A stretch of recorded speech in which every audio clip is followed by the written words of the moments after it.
The reading this morning is from 2 Kings chapter 2, beginning at verse 1.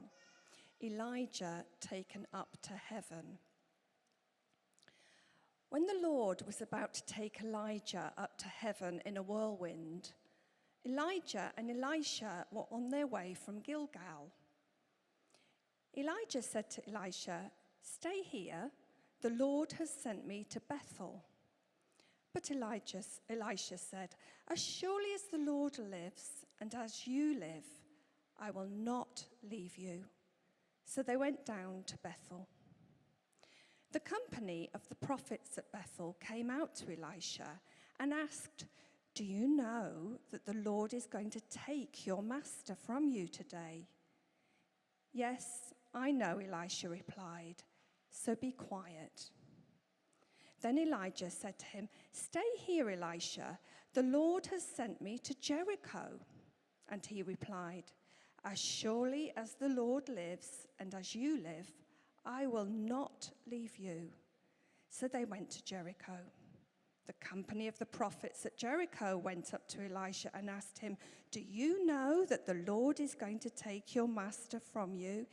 "Yes, I know," he replied, "so be quiet." Then Elijah said to him, "Stay here. The Lord has sent me to the Jordan." And he replied, "As surely as the Lord lives and as you live, I will not leave you." So the two of them walked on.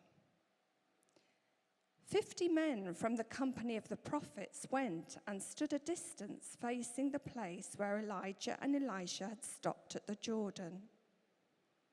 Elijah took his cloak, rolled it up, and struck the water with it.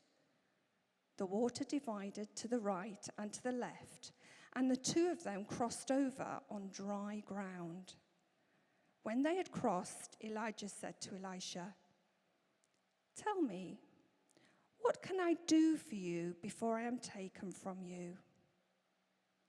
"Let me inherit a double portion of your spirit," Elisha replied. "You have asked a difficult thing," Elijah said.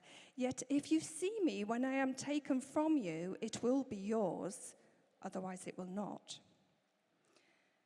As they were walking along and talking together, suddenly a chariot of fire and horses of fire appeared and separated the two of them, and Elijah went up to heaven in a whirlwind. Elisha saw this and cried out, my father, the chariots and horsemen of Israel." And Elisha saw him no more. Then he took hold of his garment and tore it in two. Elisha then picked up Elijah's cloak that had fallen from him and went back and stood on the bank of the Jordan. He took the cloak that had fallen from Elijah and struck the water with it. "Where now is the Lord, the God of Elijah?" he asked. When he struck the water, it divided to the right and to the left, and he crossed over. The company of the prophets from Jericho who were watching said, "The spirit of Elijah is resting on Elisha." And they went to meet him and bowed to the ground before him. Thank you, Val. And Tony's going to speak to us now.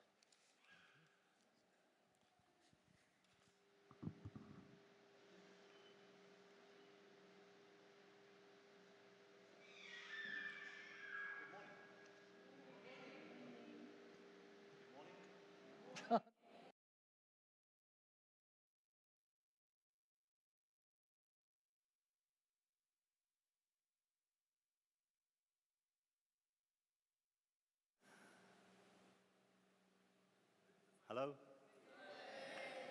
You may not be so happy in 20 minutes.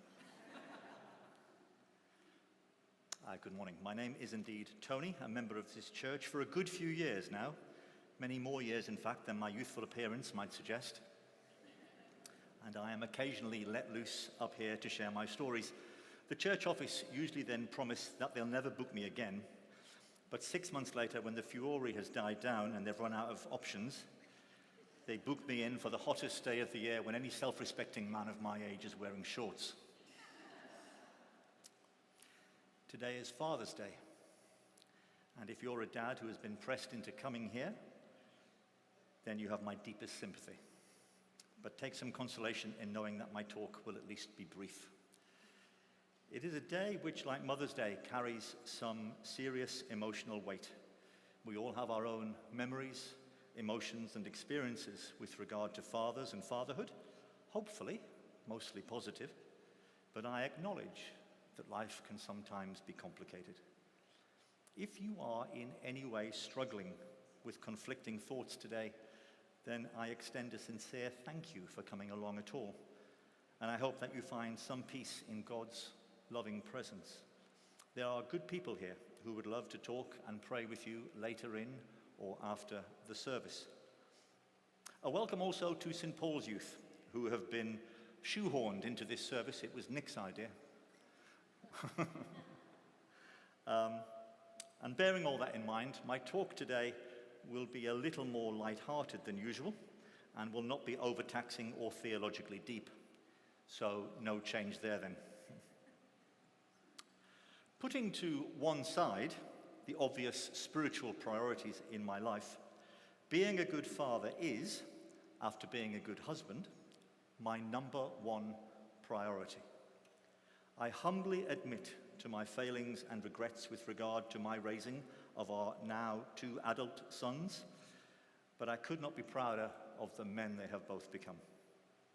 And something that often makes me smile is when they occasionally and finally admit, "I was dad today," which inevitably means that they've politely expressed unhappiness at poor quality service in a shop, or resorted to mild but very witty sarcasm when something doesn't do exactly what it says it's going to do on the box.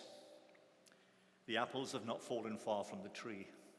I should issue a disclaimer here that both of my sons are sitting here, so should you wish to fact check at the end of the sermon, that's where you should be going. I first spoke at St. Paul's, believe it or not, on Father's Day 2018, and I wasn't invited back for 4 years after that. So I think today is my opportunity to finally get it right. I have been told by several sane people that they do remember that first sermon from 2018. They don't actually recall the spiritual point of it, but they do quote the first 5 minutes when I stood here and produced every Father's Day card that my sons had ever sent to me. Here are just a few of them that I've grabbed at random. And I demonstrated that for the first 4 years of their life, my children had the best handwriting you've ever seen in your life. Could we have the slide, please? This is my younger son, Daniel, who was born in June, so this was literally about 21 days before Father's Day on the left-hand side.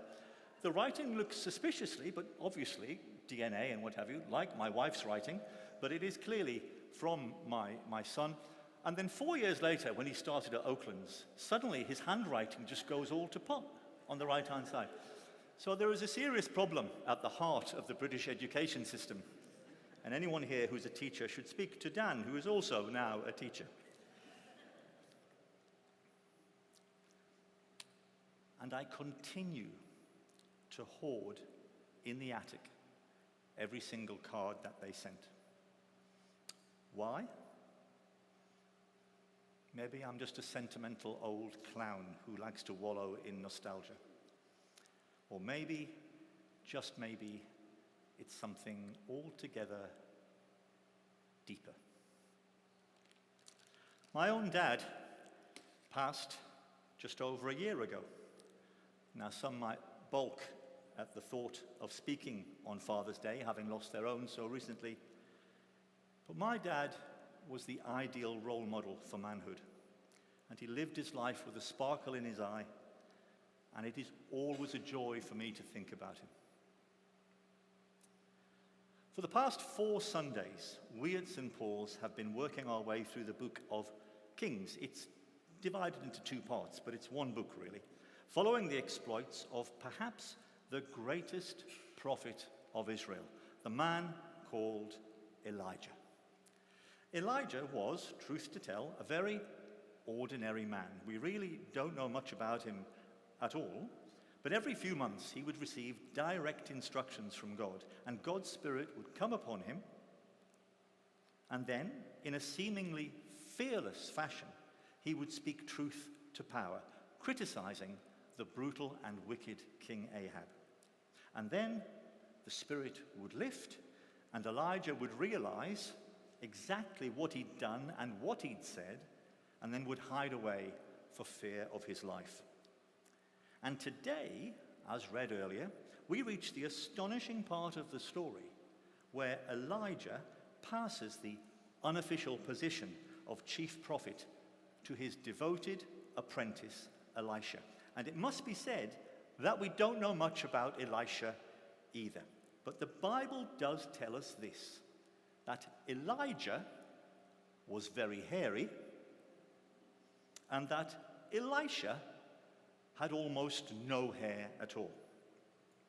And for those of you who doubt a divine hand in the planning of the sermon series, I should point out that while we've been talking about Elijah for a month, the speakers were, in order, Karen, Ali Trott, Gordon May, and Will Leaf, all good Christian people, possessed of a full head of hair. We've now moved on to Elisha.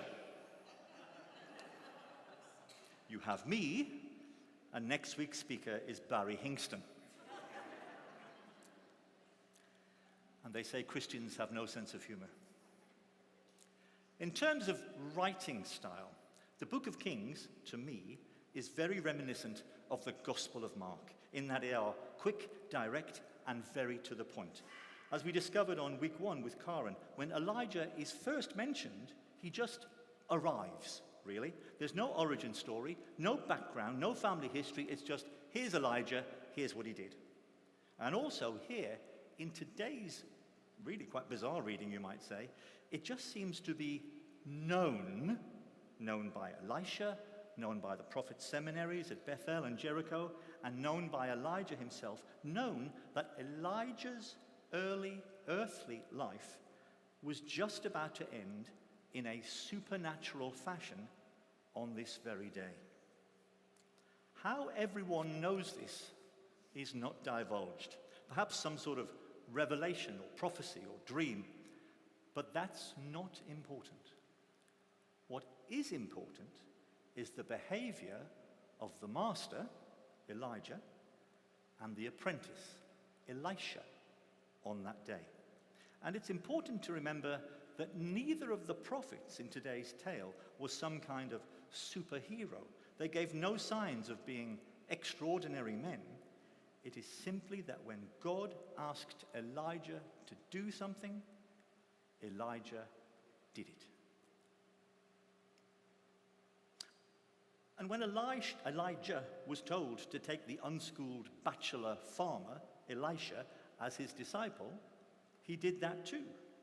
And Elisha left behind his parents and literally walked in his master's footsteps for the next 6 years. Now, reading between the lines of Scripture, knowing what was about to happen to him, Elijah perhaps wanted to make a farewell tour of the schools of prophecy, schools that he himself may have founded, who knows. And his journey that day amounted to about 21 miles, say 7 miles uphill to Bethel, another 7 downhill to Jericho, and then a final 7 downhill to the Jordan. That's roughly 8 hours of pacey walking in sandals on dirt roads, with perhaps an hour or 2 in each location. So let's say they started at Gilgal at 9 a.m. They would have arrived at their final destination, the Jordan, maybe at sunset. And the route is intriguing because it takes them right along the border between the 2 kingdoms of Israel. It's as if they started in Gretna Green, then walked down to Carlisle, and then went back up into Scotland at the end. And before each leg of the journey, Elijah turned to the man who had shadowed him relentlessly for over half a decade and said, "Elisha, I'm going to the next city. It's a long way, why don't you stay here? But Elisha is not being rejected by Elijah in this exchange. By doing this, Elijah is testing the younger man. This is something that happens in God's dealings with people now and biblically. Think of, for example, the resurrected but anonymous Jesus on the road to Emmaus, chatting with his two friends who don't know him. They've reached their destination, and Jesus sort of pretends to carry on, saying, I'll just carry on here. And the couple demurred and say, no, you must stay with us. We want to spend time with you.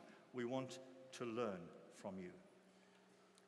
But when you know that someone is to be taken away from you, it concentrates the mind very keenly. And Elisha wanted nothing more than to spend that last day with his master, or, more precisely, someone that he had come to regard spiritually as his own father.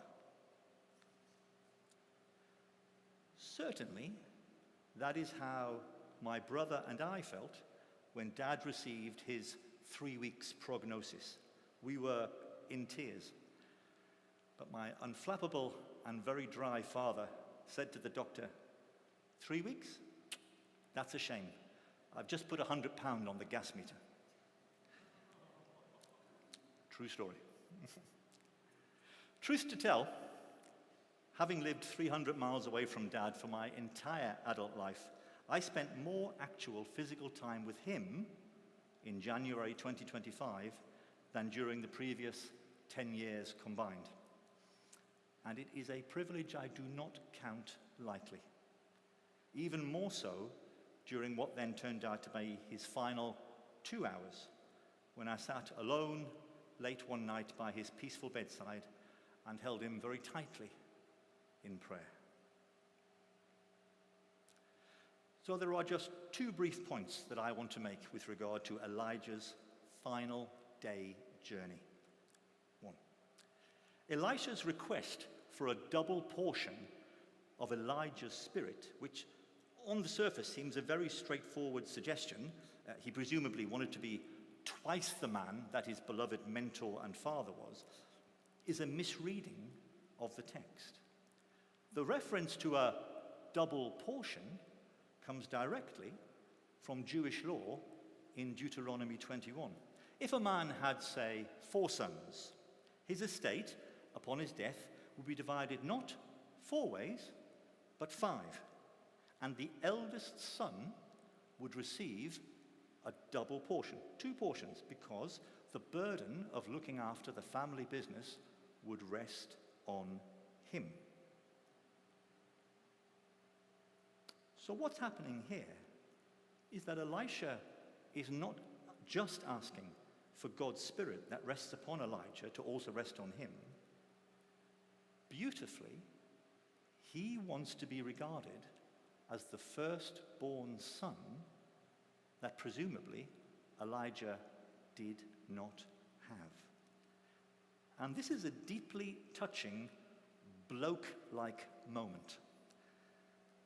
And the same scenarios are still happening today. Emotionally stunted people that we often are, men will generally express their feelings for other men in other ways, but rarely with the words, I love you. Think of me as your son, because I think of you as my father, and I love you. That's part of what Elisha is saying here. And let me take up my inheritance and carry on the work of God that you've been doing after you. The second point is with regard to Elijah's curious cloak, which in older translations of the Bible is not described as a cloak, but as a mantle, which is an ancient word, means an item of clothing that you wear around your shoulders. And this is where the English phrase, taking on the mantle, comes from, meaning to pick up a responsibility from someone else.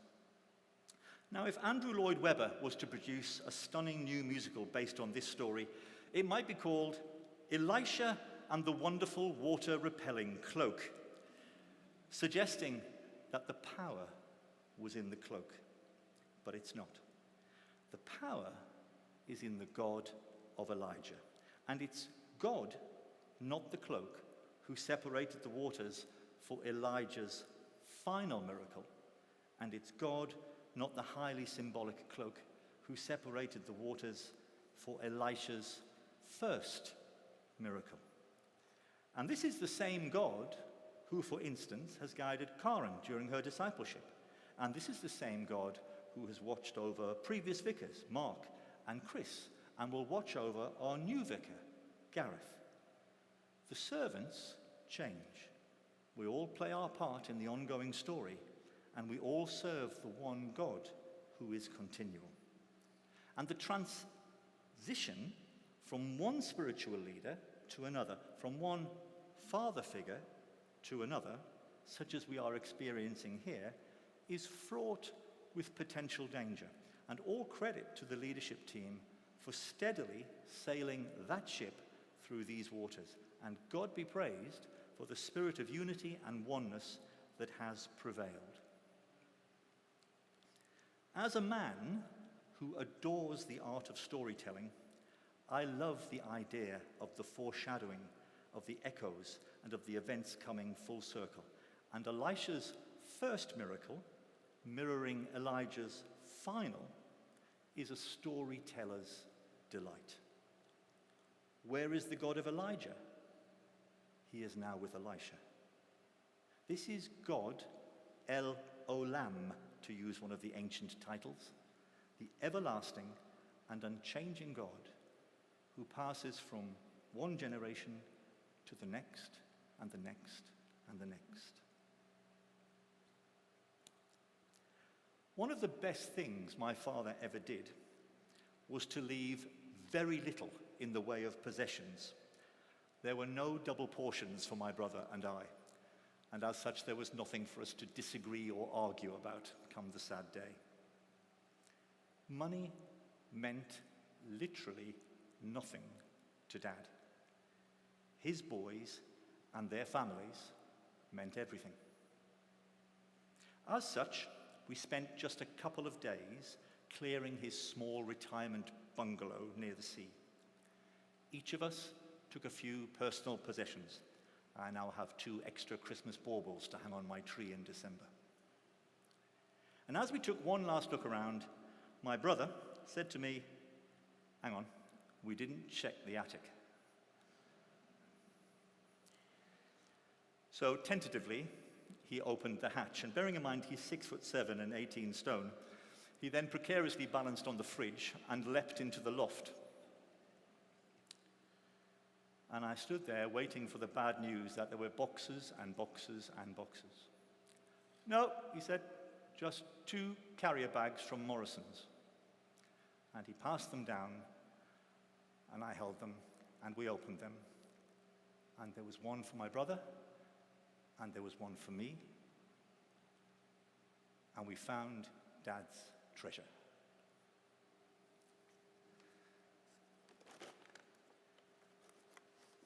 Every birthday, Christmas, and Father's Day card that we'd ever sent to him, stored away for us to find. The apple does not fall far from the tree.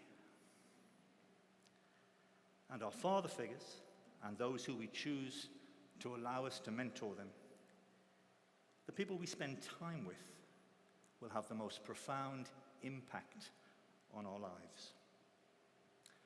Elisha loved his father, Elijah, and from him he learned to lean into God. He picked up the mantle, and his ministry, wonderfully as it turned out, was indeed twice as productive as his master's. Come and learn from and lean into El-Olam, the everlasting and unchanging God of Elijah. We now have the privilege of moving into communion to be officiated over on what I'm calling Karen's First Communion Day, which is a real privilege for us, and I know Karen has been very moved all day by this wonderful event.